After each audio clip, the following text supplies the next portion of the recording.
Hello all welcome to study படி. So இந்த வீடியோவில் நம்ம என்ன பார்க்க போகிறோம் அப்படின்னு பார்த்தீங்கன்னா இன்ஃப்ளேஷன் அப்படிங்கிற டாபிக் பற்றி பார்க்க போகிறோம். ஸோ ஆல்ரெடி நான் இன்ஃப்ளேஷன் பற்றி எடுத்துட்டேன்.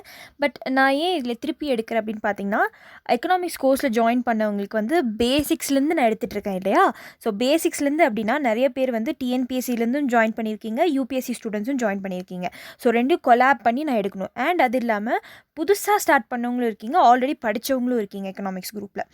அதனால் என்ன விஷயம்னு பார்த்தீங்கன்னா, நான் வந்துட்டு இந்த புதுசாக ஜாயின் பண்ணாங்க இல்லையா, அவங்களுக்கும் புரிகிற மாதிரி எடுக்கணும். ஸோ ஆல்ரெடி படித்தவங்களுக்கு வந்து ரொம்பவே ஈஸியாக இருக்கும் இன்ஃப்ளேஷனுங்கிற டாப்பிக்கெல்லாம் வந்து. பட் புதுசாக படிக்கிறவங்களுக்கு இந்த கான்செப்ட் ஒரு 5-6 தடவை படித்தா தான் ஞாபகம் இருக்கும். அதனால தான் வந்து இன்ஃப்ளேஷனுங்கிற டாப்பிக்கே வந்து நான் 3-4 தடவை எடுக்கிறேன். பட் இன்ஃப்ளேஷன் மட்டும் இல்லை, எல்லா டாபிக்ஸும் வந்து நான் ஒரு 3-4 தடவை எடுத்தால் தான் உங்கள் மைண்டில் அது போய் பதியும். அப்போ தான் கான்செப்ட் கிளாரிட்டி கிடைக்கும். கரெக்டாக? ஸோ அதனால தான் வந்து இன்ஃப்ளேஷன் அப்படிங்கிற டாபிக் வந்து இந்த அண்டர்ஸ்டாண்டிங் எக்கனாமிக்ஸ்னு சொல்லி ஒரு புக் இருக்குது. ஓகேயா? School book, 11th standard book. இது பார்த்திங்கன்னா லைக் இப்போ எக்கனாமிக்ஸ் கோர்ஸை ஜாயின் பண்ணியிருக்கிறவங்களுக்காக வந்து ரொம்ப எக்ஸாம்பிள்ஸோடு சொன்னால் தான் புரியும் அப்படிங்கிற காரணத்தினால நான் இந்த புக்கை வந்து ரெஃபர் பண்ணிகிட்ருக்கேன். அண்ட் ஏதாவது ஒரு புக் ஃபாலோ பண்ணுங்கள் எக்கனாமிக்ஸ்க்கு, போத் ஃபார் ஸ்டேட் பிஎஸ்சியாக இருக்கட்டும், நீங்கள் டிஎன்பிஎஸ்சி எழுதுறீங்களாலும் சரி, யூபிஎஸ்சி எழுதுறீங்கனாலும் சரி, ஏதாவது ஒரு book. For example Shankar Ganesh follow பண்ணுறீங்கன்னா அது மட்டும் ஃபாலோ பண்ணிட்டு கரண்ட் அஃபேர்ஸை வந்து கூட வச்சுக்கோங்க. இது இல்லாமல் ரமேஷ் சிங் ஃபாலோ பண்ணுறீங்க அப்படின்னா வந்து ரமேஷ் சிங் ஃபாலோ பண்ணுறீங்கன்னா வந்து you can follow that, or along with that நீங்கள் வந்து கரண்ட் அஃபேர்ஸையும் சேர்த்து படிக்கணும். ஓகே? பட் ஏன் வந்து நான் இந்த புக்லேருந்து எடுக்கிறேன்னு பார்த்தீங்கன்னா, இந்த அண்டர்ஸ்டாண்டிங் எக்கனாமிக்ஸ்ன்னு சொல்லிட்டு 11th ஸ்டாண்டர்ட் புக் ஒன்று இருக்குது. ஸோ அது வந்து ரொம்ப பேசிக்ஸாக படிப்பாங்கள்ல எக்கனாமிக்ஸ், எக்ஸாம்பிள்ஸோடு கொடுத்துருப்பாங்க. ஸோ அதில் வந்து ரொம்ப ரொம்ப ஈஸியாக இருந்தது. அதனால் நான் என்ன நினச்சேன் அப்படின்னு பார்த்தீங்கன்னா, இந்த பேசிக்ஸ் படிக்கிறவங்களுக்கு வந்து இதை கொடுத்தா நல்லாயிருக்கும் அப்படிங்கிறதுனால தான் இது கொடுக்குறேன். ஓகே, நம்ம டாப்பிக்குள்ளே போயிடலாம். அண்ட் உங்களுக்கு வந்து எக்கனாமிக்ஸ் கோர்ஸை ஜாயின் பண்ணணும் அப்படின்னா வந்து கீழே வந்து நம்ம டிஸ்கிரிப்ஷன் பாக்ஸில் வந்து நான் வாட்ஸ்அப் நம்பர் கொடுத்துருக்கேன், ஒரு டெலிகிராம் நம்பர் கொடுத்துருக்கேன். அது இல்லாமல் நம்மளோட ஸ்டடி படி டெலிகிராம் சேனல் லிங்க்கும் இருக்குது, அதிலும் ஜாயின் பண்ணிக்கோங்க. ஏன்னா அதில் வந்து டெய்லி கொஷின்ஸ் வந்து போஸ்ட் பண்ணுவேன், அதுக்கான ஆன்சர்ஸையும் நான் அங்கேயே கொடுத்துருவேன். ஸோ நீங்கள் ஜாயின் பண்ணிக்கோங்க. And that's it. And we are going to reach 4K. So 4K reach ஆனதுக்கப்புறம் நான் வந்து ஒரு கம்யூனிட்டி போஸ்ட் போட்டிருக்கேன். என்ன அப்படின்னா, you have a special video from me. So நான் வந்து ஒரு ஸ்பெஷல் வீடியோ அப்லோட் பண்ணலான் இருக்கேன். அண்ட் அது இல்லாமல் ஒரு கிவ் அவேவும் கொடுக்குறேன். என்ன கிவ் அவேன்னு சொல்லி நான் சொல்கிறேன். கிவ் அவே வந்து ஃபாலோ பண்ணணுன்னா வந்து நம்ம டெலிகிராம் குரூப் இருக்கு இல்லையா, அதுக்கு வந்து ஃபாலோ பண்ணுங்கள். கிவ் அவே என்ன அப்படின்னு சொல்லி நான் அதில் தான் சொல்லுவேன். அண்ட் அது இல்லாமல் வந்து 4K டச் பண்ணனே இன்னும் ஒரு 100 ஃபாலோவர்ஸ் இருக்காங்க. சீக்கிரமாக டச் பண்ணிவிட்டு ஒரு சீக்கிரமாக உங்களுக்காக ஒரு வீடியோ போடுவேன். ஓகே? And that's it. நம்ம வந்து டாப்பிக்குள்ளே போகலாம். ஓகே, இன்ஃப்ளேஷன் அப்படின்னா என்னென்னு பார்த்தீங்கன்னா, ஆல்ரெடி சொல்லிட்டேன். இன்ஃப்ளேஷன் அப்படின்னா 2 டைப்ஸ் இருக்குங்க. ரொம்ப ரொம்ப ஈஸி, டீகோட் பண்ணிடலாம். ஃபர்ஸ்ட் வந்து இன்ஃப்ளேஷன்னா உங்கள் கையில் வந்து அதிகமான பணம் இருக்கும், பட் உங்களால் பொருட்கள் வாங்க முடியாது. Too much money in search of very few little goods. இதுதான் வந்து ஒரு சார் வந்து சொல்லியிருப்பார் இந்த டெஃபினிஷன். ஏதாவது ஒரு டெஃபினிஷன் நீங்கள் மைண்டில் ஏற்றிக்கோங்க. இப்போ இன்ஃப்ளேஷன் அப்படின்னு வந்து கேட்குறாங்க அப்படின்னா ஒரு டெஃபினிஷன் வச்சிட்டிங்கன்னா அதை வச்சு பலதை வந்து டீகோட் பண்ணலாம். இப்போ என்ன அப்படின்னு இங்கே என்ன கொடுத்துருக்காங்கன்னு பாருங்கள். Inflation is generally defined as a process of persistent and appreciable rise in the general price level. So நான் ஆல்ரெடி வந்து இன்ஃப்ளேஷன் பற்றி ஒரு வீடியோ எடுத்திருப்பேன், போர்டில் எடுத்திருப்பேன், அதை போய் பாருங்கள். இன்ஃப்ளேஷன் கொஞ்சமாக இருக்கணுங்க. அப்புறம் செட்டரஸ் பாரிபஸ் அப்படின்னு சொல்லியும் ஒன்று எடுத்திருப்பேன். என்ன அப்படின்னா, இன்ஃப்ளேஷன் வந்து 2% வரைக்கும் போனால் அது இன்ஃப்ளேஷனே இல்லை அப்படின்னு சொல்லி இருக்கும். ஸோ அந்த வீடியோ போய் ரெஃபர் பண்ணி பாருங்கள். அண்ட் தென் இதில் என்ன அப்படின்னு பார்த்தீங்கன்னா, நான் கொடுத்த டெஃபினிஷனையும் ஞாபகம் வச்சுக்கோங்க, இந்த டெஃபினிஷன் ஞாபகம் வச்சுக்கோங்க. என்ன அப்படின்னு பார்த்தீங்கன்னா, inflation is generally define as process of பர்சிஸ்டன்ட்னா கண்டினியூஸாக, அண்ட் அப்ரிஷியபிள்னா கொஞ்சம் கொஞ்சமாக rise in the general price level அதிகமாகிட்டே இருக்குது. கரெக்டாக? அதுதான் வந்து இன்ஃப்ளேஷன் அப்படிங்கிறாங்க. It is important no some important facets of the definition. So என்ன அப்படின்னு சொல்கிறாங்க, சிலதெல்லாம் இம்பார்ட்டன்ட் தெரியணும். Inflation refers to the process of rising prices and not the state of high prices. நல்லா புரிஞ்சு வச்சுக்கோங்க. இதுவும் வந்து குட்டி குட்டி விஷயமும் வந்து ப்ரிலிம்ஸில் கேட்கலாம். இன்ஃப்ளேஷன்னா வந்து ஹை ப்ரைஸ் கிடையாது. என்ன அப்படின்னு பார்த்தீங்கன்னா, ரைசிங் ப்ரைஸ். இந்த ப்ராசஸை நீங்கள் பார்த்துட்டே இருப்பீங்க. இன்ஃப்ளேஷனுங்கிறது ஒரே நாளில் ஹை ப்ரைஸ் போயிடாது. அந்த ரைசிங் ப்ரைஸை நீங்கள் வந்து பார்த்துக்கிட்டே இருப்பீங்க. அதுதான் அந்த ப்ராசஸ் ஆஃப் ரைசிங் ப்ரைஸ் தான் இன்ஃப்ளேஷன். அடுத்து, inflation refers to situation of appreciable and considerable rise in price. மேலேயே பார்த்துட்டோம். Modest rise in the price level say between 1 and 2% per annum is not considers inflationary. நான் சொன்னேன்ல, அந்த ஒரு வருஷத்துக்கு வந்து 1% to 2% வந்து இன்ஃப்ளேஷன் வந்து இன்க்ரீஸ் ஆச்சுன்னா அது இன்ஃப்ளேஷனே கிடையாது. ஸோ நார்மலாக வந்து போன வருஷம் வந்து 100 ரூபா ஒரு ப்ராடக்ட்டோட விலை இருந்துச்சுன்னு வச்சுக்கோங்களேன். அதே அடுத்த வருஷம் வந்து பார்த்திங்கன்னா 102 ரூபா ஆயிருக்குன்னா அது இன்ஃப்ளேஷன் கிடையாது, அது இன்ஃப்ளேஷனே கிடையாது அப்படிங்கிறாங்க. ஸோ அந்த 2%க்கு மேலே போச்சு அப்படின்னா தான் அது இன்ஃப்ளேஷன். ஓகே? அண்ட் என்ன சொல்கிறாங்க அப்படின்னா is considered as the inflationary rise. It is not only when the price rise becomes excessive and unhealthy that it is regarded as inflationary in character.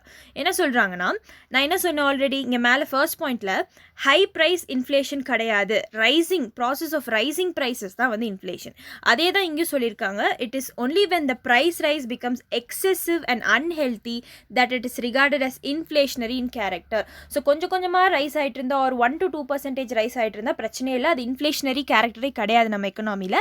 But அது வந்து ரொம்ப எக்ஸசிவாக போயிட்டு இப்போ வந்து 10%, 5%, 20% இன்க்ரீஸ் ஆகும்போது இட் பிகம்ஸ் அன்ஹெல்தி, டாக்ஸிக் ஆகுது. So அந்த inflationary மெஷரை கண்ட்ரோல் பண்ணுறது தான் ஆர்பிஐ வருவாங்க. Okay, and rise in price should be prolonged in order to be called as inflationary price rise. And இதை என்ன சொல்கிறாங்கன்னா, அந்த இன்க்ரீஸ் ஆயிருக்கு பார்த்தீங்களா, அந்த 10%, 5%, இப்போ ஒரு ப்ராடக்ட் 100 ரூபா இருக்குன்னா அடுத்த வருஷம் 120 ஆகுதுன்னு வச்சுக்கோங்களேன். அது வந்து ப்ரொலாங் ஆகிட்டே இருக்கும், அது கம்மியே ஆகாமல் அந்த வருஷம் முடிகிற வரைக்குமே 120 ரூபா 121 ரூபா அப்படின்னு இருந்துச்சுன்னா அதுதான் இன்ஃப்ளேஷனரின்னு சொல்லுவாங்க. அதுதான் இன்ஃப்ளேஷனரி ப்ரைஸ் ரைஸ்ன்னு சொல்லுவாங்க.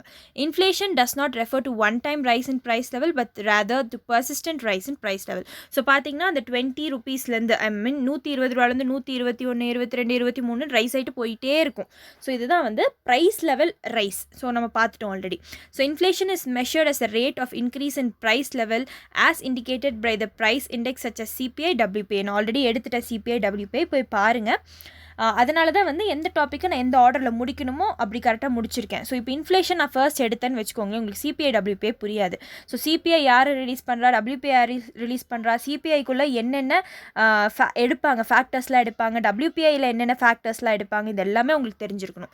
ஸோ நார்மலாக வந்து இந்தியாவில் எப்படி இன்ஃப்ளேஷன் கால்குலேட் பண்ணுவாங்கன்னு பார்த்தீங்கன்னா சிபிஐ வச்சு தான் கால்குலேட் பண்ணுவாங்க, WPI வச்சு கால்குலேட் பண்ண மாட்டாங்க. ஏன் அப்படிங்கிறது நான் சொல்லிட்டேன். WPIயில் ஃபுட் அண்ட் பெவரேஜஸ்க்கு வந்து அதிக வெயிட்டேஜ் கிடையாது, மேனுஃபேக்சர்ட் ப்ராடக்ட்ஸ் தான் அதிக வெயிட்டேஜ்.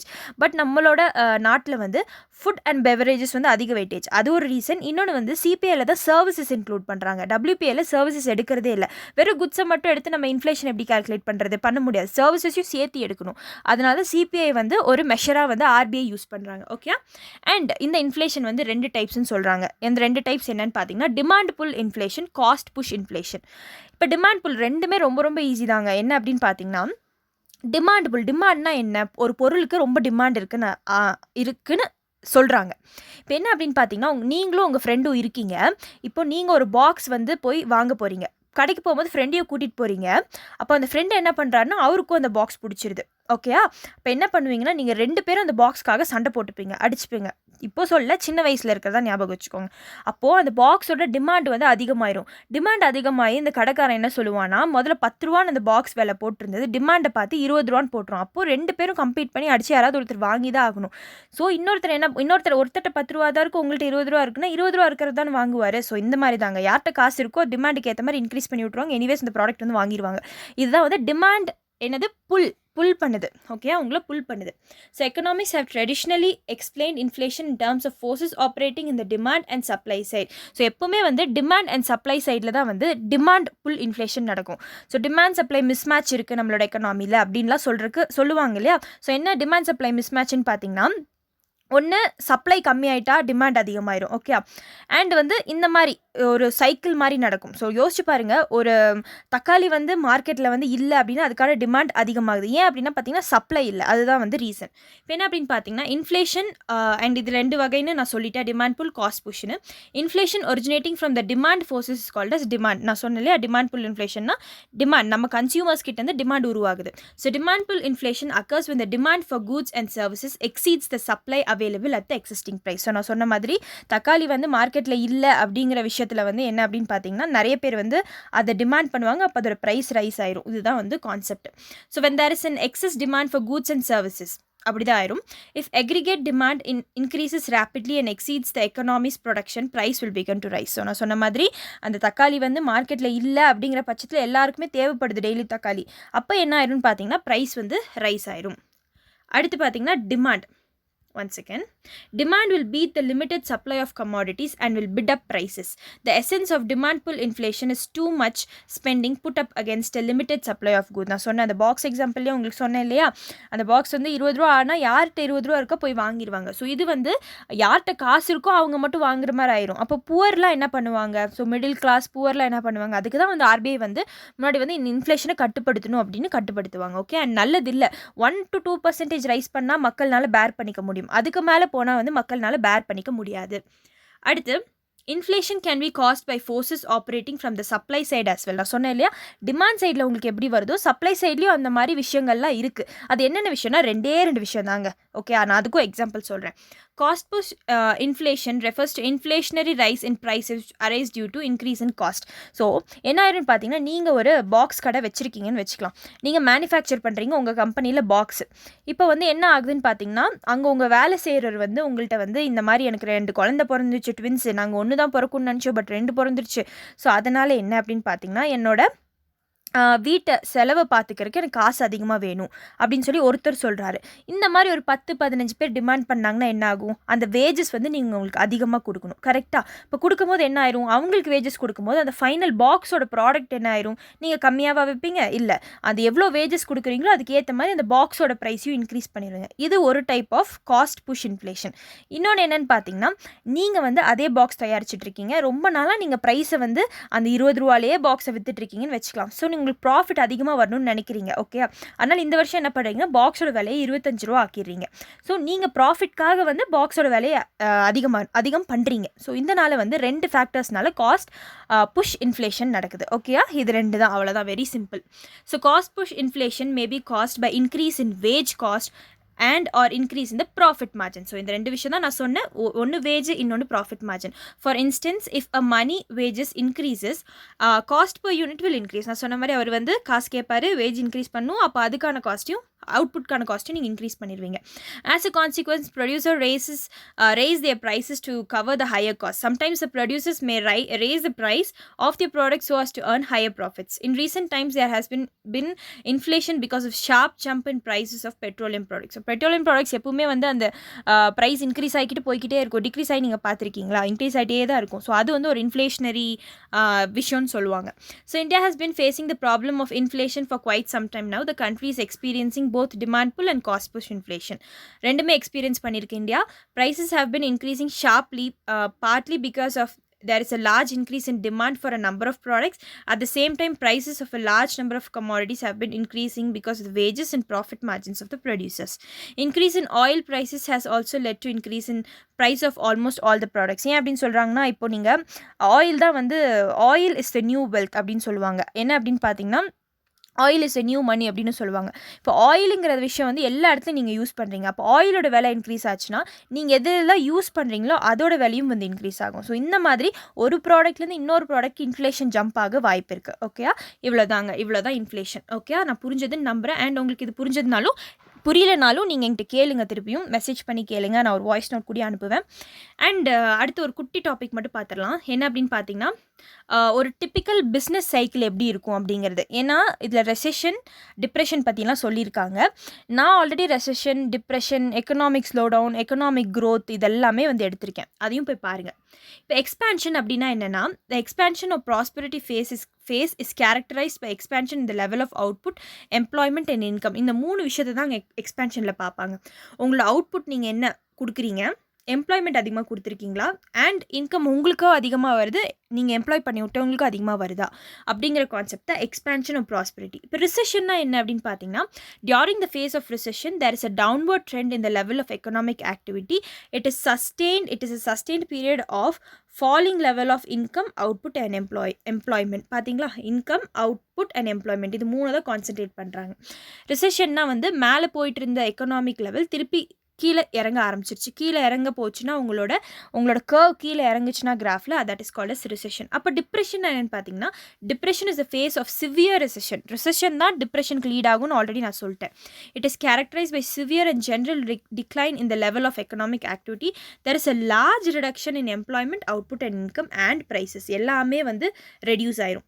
அடுத்து ரிகவரினா உங்களுக்கே தெரியும், கீழேருந்து மேலே வருது. It marks the revival of economic activity from the situation of depression.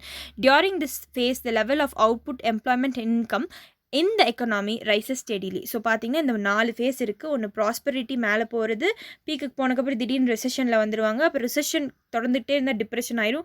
டிப்ரெஷன்லேருந்து வெளியில் கொண்டு வரது, இது எல்லாமே வந்து கவர்மெண்ட்டோட வேலை தான். Okay, and this is called as the business cycle. And that's it for the video. Inflation உங்களுக்கு புரிஞ்சதுன்னு நம்புகிறேன். ஸோ இதை விட சிம்பிளாக வந்து இன்ஃப்ளேஷனை சொல்ல முடியாது. இப்படி தான் வந்து டாப்பிக்கை சொல்லி புரிய வைக்க முடியும். இதுக்கு மேலேயும் உங்களுக்கு புரியல அப்படின்னாலும் பரவாயில்ல, ஒன்றும் பிரச்சனை இல்லை. மெசேஜ் பண்ணி கேளுங்க. கீழே வந்து டெலிகிராம் நம்பர், வாட்ஸ்அப் நம்பர் எல்லாம் கொடுத்துருக்கேன். எனி ஃபர்தர் டவுட்ஸ் உங்களுக்கு கிளாரிஃபை பண்ணணும். அண்ட் உங்களுக்கு வந்து இது நிறைய பேர் கேட்குறீங்க, டிஎன்பிஎஸ்சிலையும் இதில் ஜாயின் பண்ணலாமா இந்த எக்கனாமிக்ஸ் கோர்ஸில் அப்படின்னு சொல்லிட்டு.